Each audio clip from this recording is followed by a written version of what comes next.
What are the New York Giants getting a new quarterback, Russell Wilson? We've got all the details, courtesy of Christopher Carter, host of Locked On Steelers. That's coming your way next here on Locked On Giants.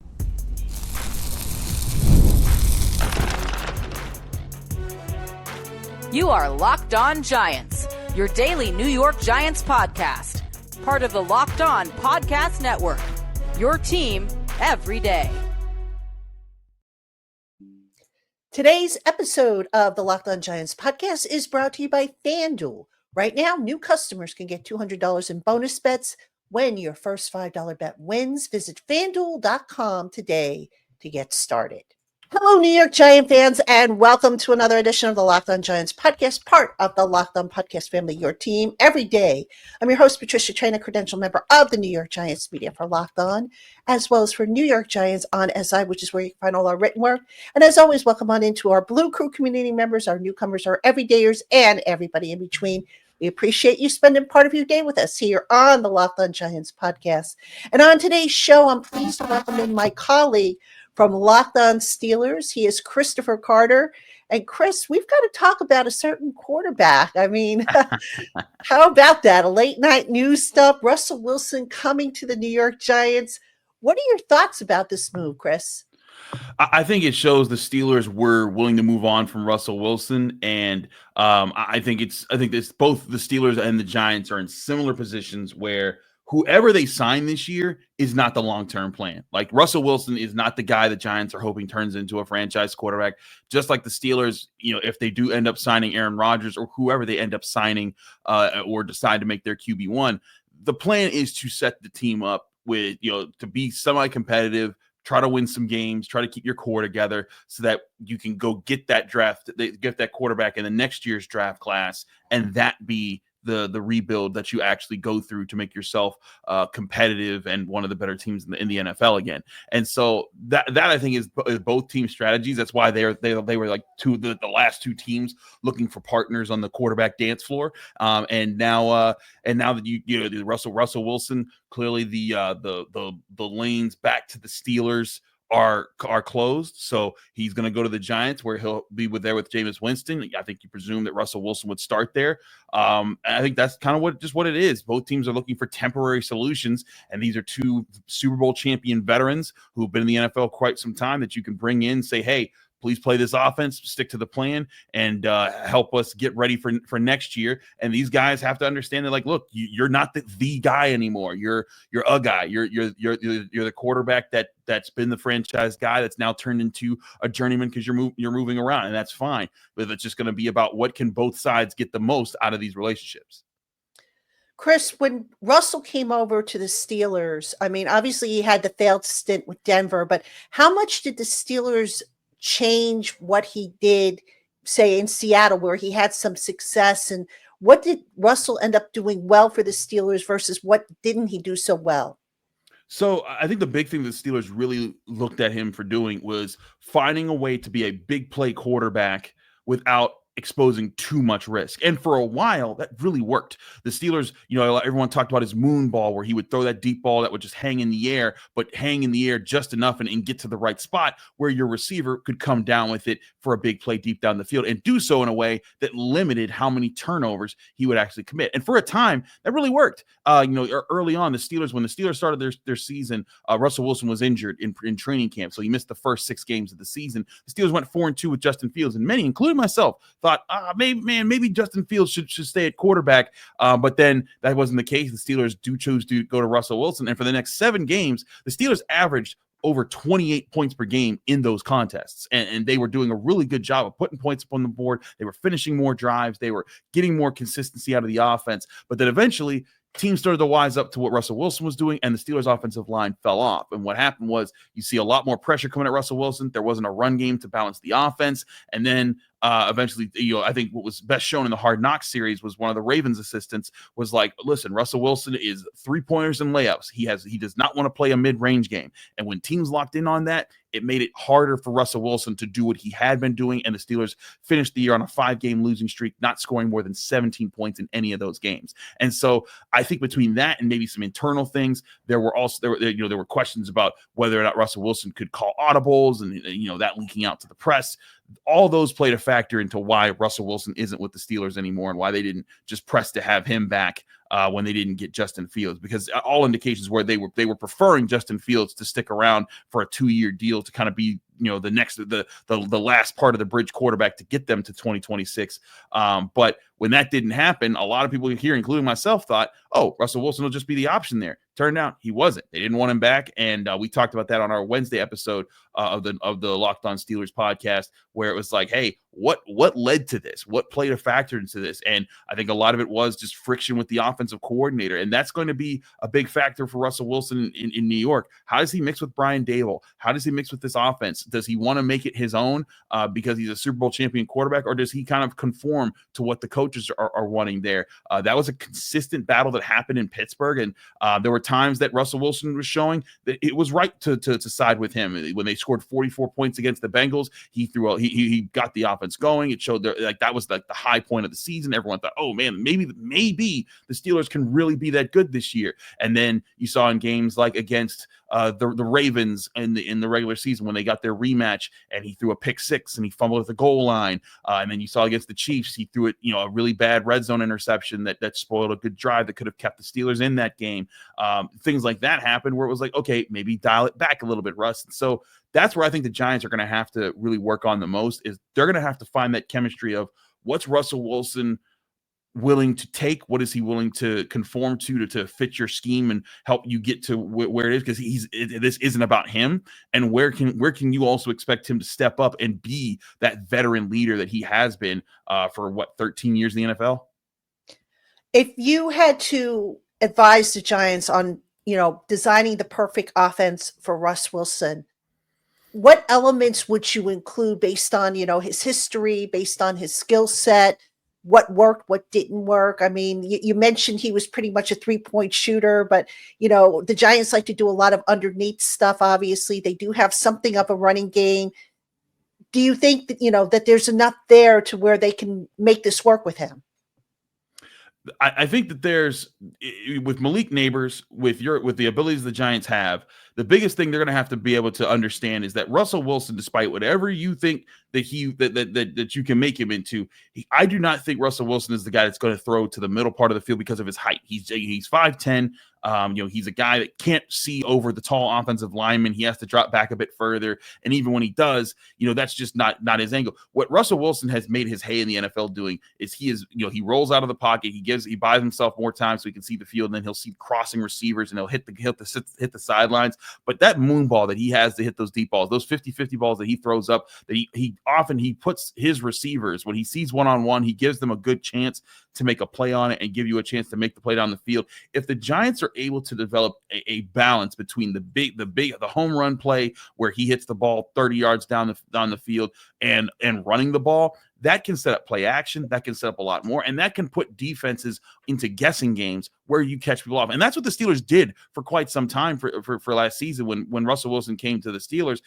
They couldn't just sit on George Pickens with the deep ball, because for a while Najee Harris was getting going, Jalen Warren was getting going, the offensive line was moving people. But then when the games got to December and they played that run where they played the Eagles, the Chiefs, the Ravens in 3 straight weeks, that was just that took a toll on the team. And those were 3 good teams with 3 good fronts that kind of wore down a very young Steelers offensive line. And when that happened, Russell Wilson can't make up for that anymore. That was something that maybe he could have done in Seattle, but he's not that quarterback. He can run, but he's not nearly as mobile as he used to be. And you can't expect him to do too much in that regard. So if you're the Giants and you want to get Russell Wilson going, you need make sure your offensive line's kicking butt and that your run game's going so that I think he can play really well off the run. And B, you need to make sure that you're designing shot plays that can give Russell Wilson reasonable one-on-one chances where you think you're going to, if you trust his arm to get the ball there and give his guys a shot, that they'll come down with it more often than not.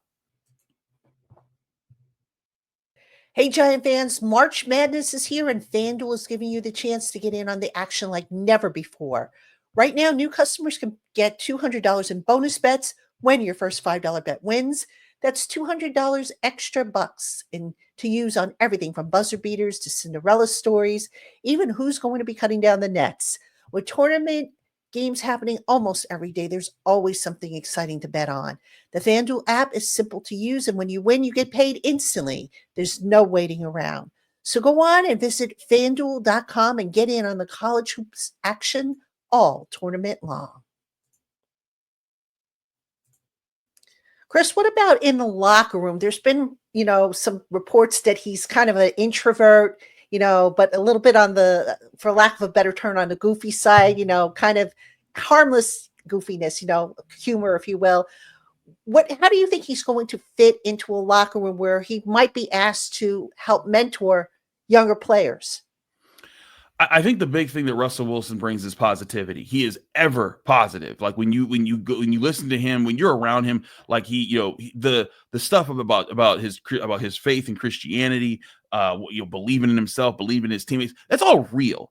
The problem is sometimes it can come off like the golden retriever when you get home from a hard day at work and you're just like, not now, buddy. I got so much on my plate. But they're like, hey, let's go play outside. It's a great day. It's a great day. Happy Tuesday. That's the kind of energy he sometimes gives. I think a perfect clip, if you're looking for an example that a fan can access, go look at the Hard Knocks episode that describes the regular season finales for each team. And the Steelers had just lost very closely to the Bengals. They ended the regular season on a 4-game losing streak, and they were heading to the playoffs.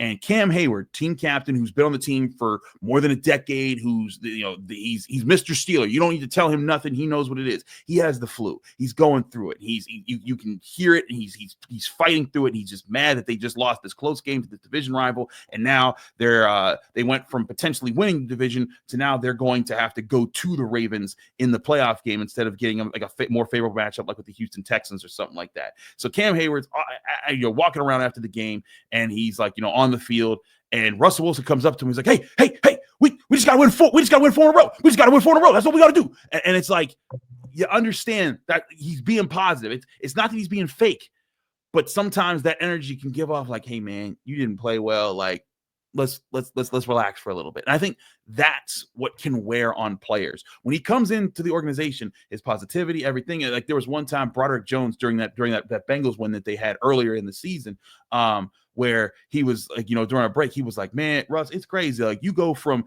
telling us to play and going all these things and extra keys, and then you'll give us like an emotional speech after that motivates us. And it's like, it's great. So like there's positives and negatives to it. It's not that Russell Wilson is a bad person. It's just that his shtick can wear on you, especially when you're not winning. When you're winning, it's like, hey, you know what? He's being a leader. But when you're losing, sometimes his way of leadership, if guys aren't as positive about it, they'll be like, oh man, like I can't, I don't need this kind of energy right now. I think that's where, if there's internal problems with Russell Wilson, I think that's where they will lie.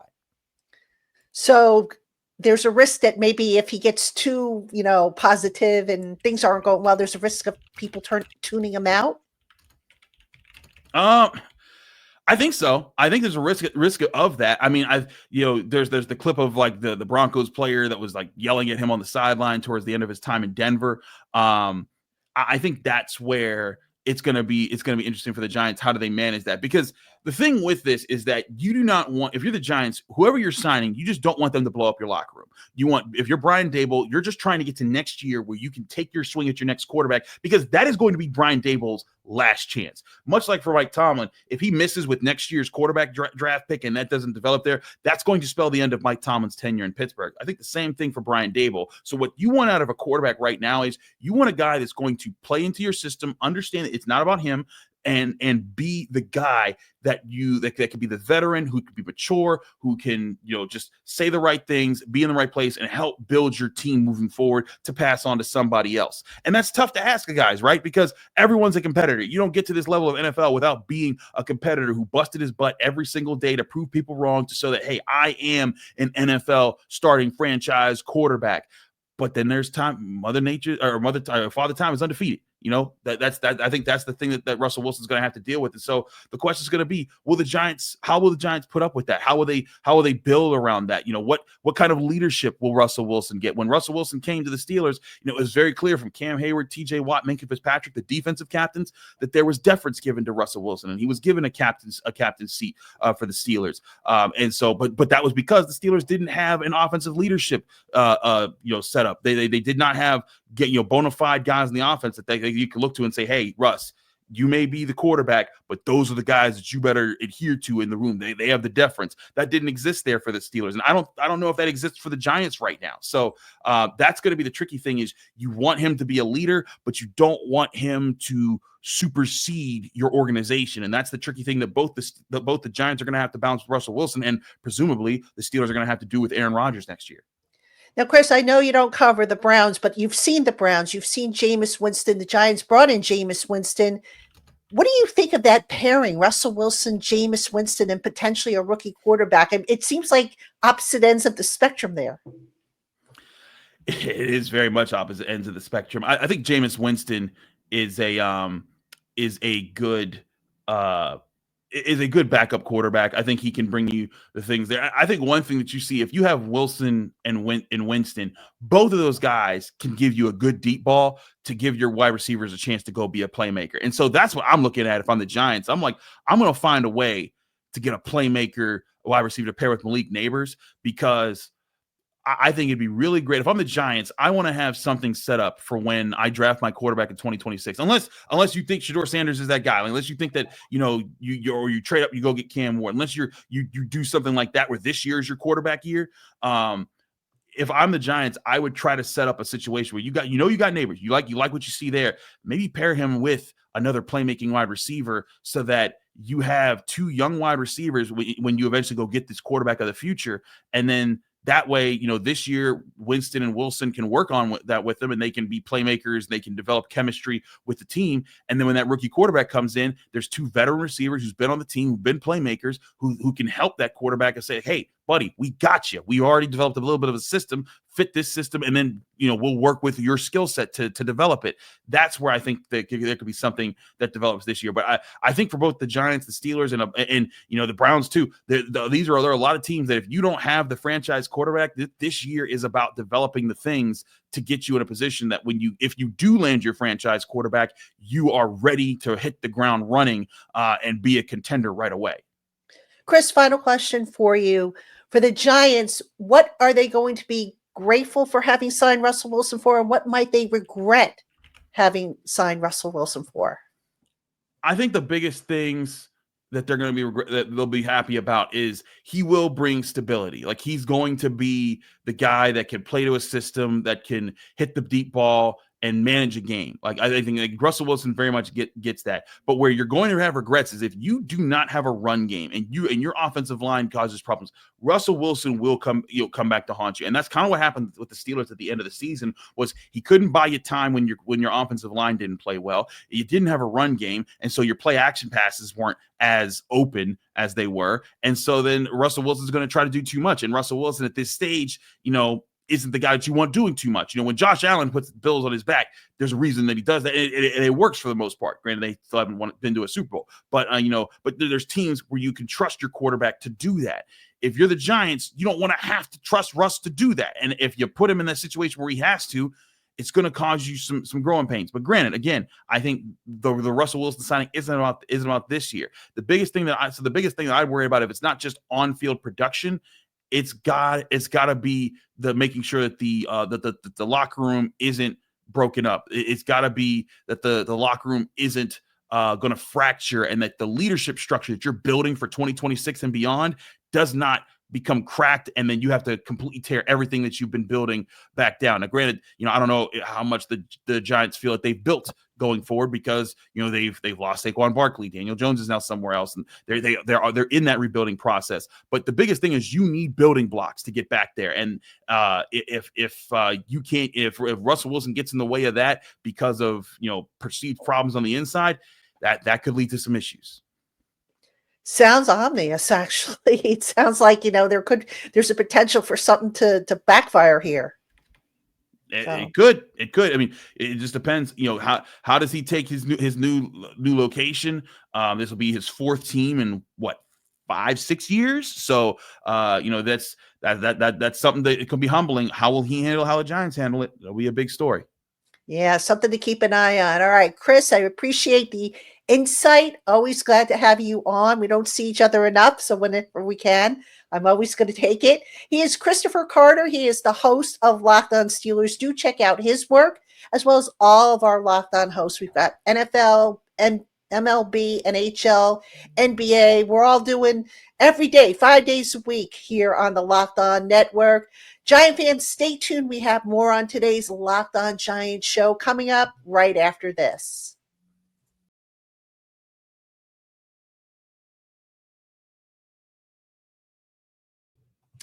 All right, Giant fans, welcome back to the Locked On Giants podcast. I'm your host, Patricia Train. I hope you enjoyed my little chat with Christopher Carter. He is tremendous. I always love getting the opportunity to talk to him. All of our Locked On hosts are great. And hopefully over the next few weeks, we get to some of the college hosts on to talk about the prospects in this draft class. But anyway, I wanted to wrap up today's show by just kind of clarifying something, because I've seen a few people have been confused about something that I mentioned on yesterday's show when the news about Russell Wilson broke. And that is, I am not saying that the Giants should totally bypass getting a quarterback in this draft class. I think that would be foolish. Get a quarterback, okay? Now, do I think they should get one at number 3? It depends. If Cam Ward is sitting there by some chance, I could see making that move. If it's a choice between Jackson Dart and Shedeur Sanders, I don't know that I would make the move there. No disrespect to either one, but the more I reach out and I talk to people around the league and scouts who have studied these guys far longer than I have in far more detail, because they've got the time to do it during the college season, I just don't know if either of those two guys are going to be a top 3 value.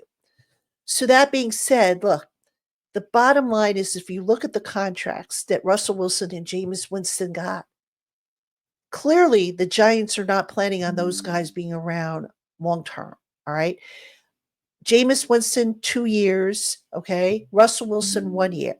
Could they re-sign both of them? Sure, they can. Will they? I don't think it makes sense.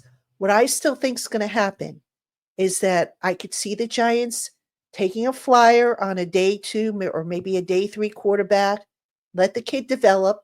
Okay. I think for that reason, it might be a day 3 guy. Let him develop, see what you got by the end of the year. Is he close to being ready to take over? If he is, great. You don't re-sign Wilson next year. You plug the kid in as the starter and you have Winston as the backup.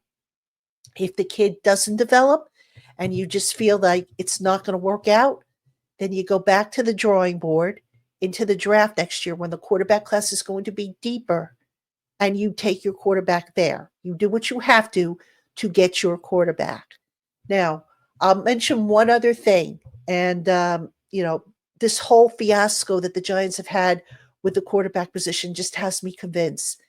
If I'm the Giants, I get a quarterback every year. What is the harm of getting a quarterback every year? You're probably saying, well, that takes up a draft pick. Okay, yeah. But here's the thing. You get a kid in here, you develop him, and who knows? Maybe you have your next Jimmy Garoppolo, okay? A guy who develops, and, if you find your starter, you develop the kid that you draft, and now you have a trade asset, right? It worked for the Patriots. Why can't it work for the Giants if they do it right? So I would definitely be in favor of the Giants getting a quarterback every year. I mean, I know Brian Daboll, for as long as he's been here, he likes to have a young quarterback on the roster to develop. Tommy DeVito has been that guy the last, 2 years that he's been here. I think, ultimately, see if you can't, get another guy in here. And speaking of Tommy DeVito, a lot of people have already asked me, do I think he's going to be on the roster in 2025? Right now, I would say yes. But if the Giants do draft a quarterback, I think it's going to be really, really hard to justify carrying 4 guys on the 53-man roster. I think maybe you bring, all 4 to training camp. You let them all compete, show their stuff. But I just can't see the Giants taking 4 quarterbacks into the 2025 season. Just doesn't make sense to me. So where would that leave DeVito? Who knows? Maybe you try and trade him, like I was just talking about. Now, I don't know how much he would bring, if much. Probably wouldn't bring a whole lot, I would think. Maybe like a 6th or 7th round pick, if that. But it doesn't hurt to see, all right? Because better that you try and trade a guy that maybe you're not going to need on your roster than to just cut him free and let some other team pick him up. Could the Giants add DeVito to the practice squad? Sure they can. I could see that being a possibility, but quite honestly, I think if he lands on the practice squad, I don't think he'll stay there. I think some other team will come swooping in, even though, DeVito's kind of still limited in terms of his experience. Somebody will come in and take a chance on him. So, the Giants quarterback situation, it's still evolving. Right. We kind of got spoiled, I think, for a number of years when Eli Manning was here. We never had to talk about the quarterback. We never had to worry about, who was going to be the starter. It was usually, okay, who's going to be the backup? And even then, we didn't have to worry about the backup because Eli never missed a game due to injury. I mean, I miss those days. I'm sure you guys do as well. But it's a new era for the Giants. They've got, their quarterback for this year. Now, will the Giants, win a lot of games with Russell Wilson? I think they'll win a few more than they did last year. I would hope that would be the case. Will it be enough to save jobs? I think it could be. It depends, obviously, but there's so much still to be unpacked here. The draft is going to be the finishing touch, if you will, on this roster rebuild. So we'll see what the Giants do there. But I still say for pick number 3, it's going to be best available. I don't think it's going to be a quarterback there, but I do think a quarterback is going to be drafted at some point this year. I mean, weak class or not, I think you have to if you're the Giants. All right, Giant fans, that is going to do it for this edition of the Locked On Giants podcast. Now, today, just real quick before we say goodbye, today was supposed to be the day we had Coach Gene Clemens, that show is actually going to run tomorrow. All right, so I had to keep pushing stuff back a little bit because of the Russell Wilson signing. But just a reminder, when you watch the show tomorrow with Coach Gene, that was taped on Monday. So some of the stuff we might have talked about might not be applicable now that Russell Wilson has signed. So I hope you will check that out. And we will see you tomorrow, Giant fans. Have a great one.